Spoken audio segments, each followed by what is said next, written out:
ఆంధ్రప్రదేశ్లో పౌర సేవలు నిలిచిపోయి ప్రజలు ఇక్కట్లు పడుతున్నారు. చక్కదిద్దాల్సిన అధికారులు పట్టి పట్టనట్టుగా వ్యవహరిస్తున్నారు. కూటమి ప్రభుత్వం అధికారంలోకి వచ్చి 50 రోజులు దాటినా కొందరు అధికారుల తీరు మారలేదు. అధికారుల నిర్లక్ష్యంతో చంద్రబాబు ప్రభుత్వం నిందలు పడాల్సి వస్తోంది. ఇందుకు మీ సేవ ద్వారా అందించాల్సిన పౌర సేవలే ఉదాహరణగా నిలుస్తున్నాయి. ప్రజలు, విద్యార్థులు మీ సేవ కేంద్రాల చుట్టూ తిరుగుతూ కష్టాలు పడుతున్నారు.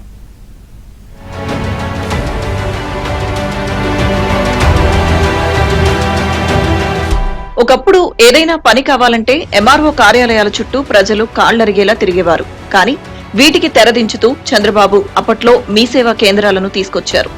ఆన్లైన్ ద్వారా దరఖాస్తు చేసుకుంటే 15 రోజుల వ్యవధిలో సంబంధిత సర్టిఫికెట్లు వచ్చేలా యాప్ డిజైన్ చేసి అమలు చేశారు. కులం, ఆదాయం, ఆధార్, రేషన్ కార్డులలో పేరు మార్పు, ఇలా అనేక పౌర సేవలు మొత్తం మీ సేవా కేంద్రాల ద్వారానే అమలయ్యేవి.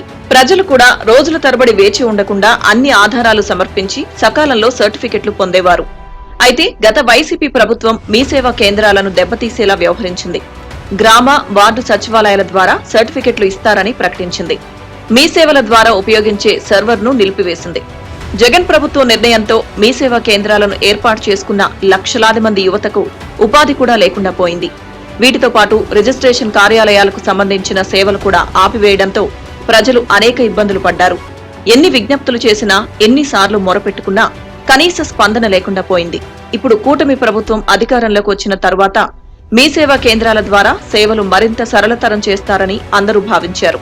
అయితే గ్రామ, వార్డు సచివాలయాల్లో అందుతున్న సేవలు ఆగిపోయాయి.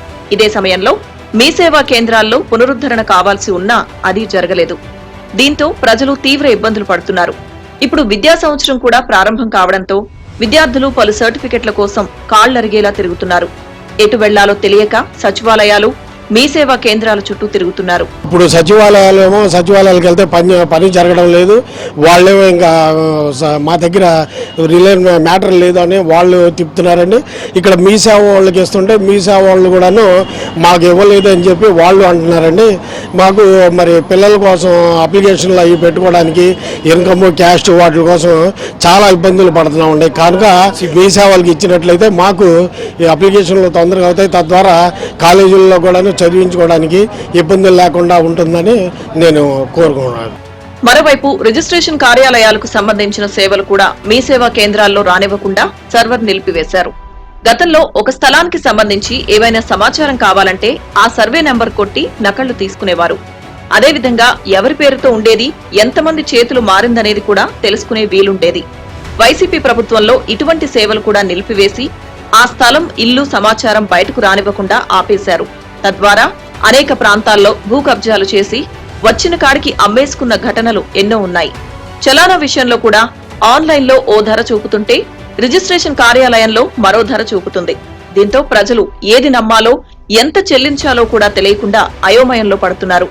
ఉద్దేశపూర్వకంగానే మీ సేవా సర్వర్ను నిలిపివేసి ప్రజలను ఇబ్బంది పెట్టేందుకు కొంతమంది అధికారులు ఇలా చేస్తున్నారనే ఆరోపణలొస్తున్నాయి. ఈసీలు అనేవి ఇదివరకు చక్కగా వచ్చేవి మీ సేవలో, అది ఒకటి కట్ అయిపోయింది.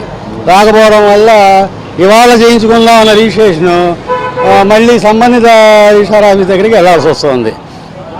ఏ ఊళ్ళో ప్రాపర్టీ అయితే ఆ ఊరికి.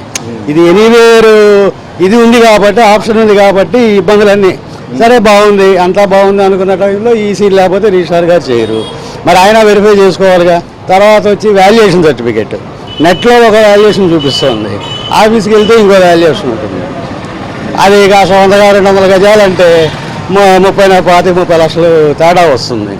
వైసీపీ పాలనలో నాయకులకు అంటకాగిన కొంతమంది అధికారులు ఇప్పటికీ కీలక సీట్లలో ఉండడంతో కూటమి ప్రభుత్వానికి మచ్చ తెచ్చే ఇటువంటి విధానాలను అవలంబిస్తున్నారు. ప్రజలకు సేవకులం, ఇబ్బంది పెట్టకుండా పనులు చేయాలని స్వయంగా చంద్రబాబు ఒకవైపు ప్రకటన చేస్తుంటే కొంతమంది అధికారులు మాత్రం తమ ఇష్టం వచ్చినట్లుగా చేస్తూ ప్రజలను ఇబ్బందులు పెడుతున్నారు.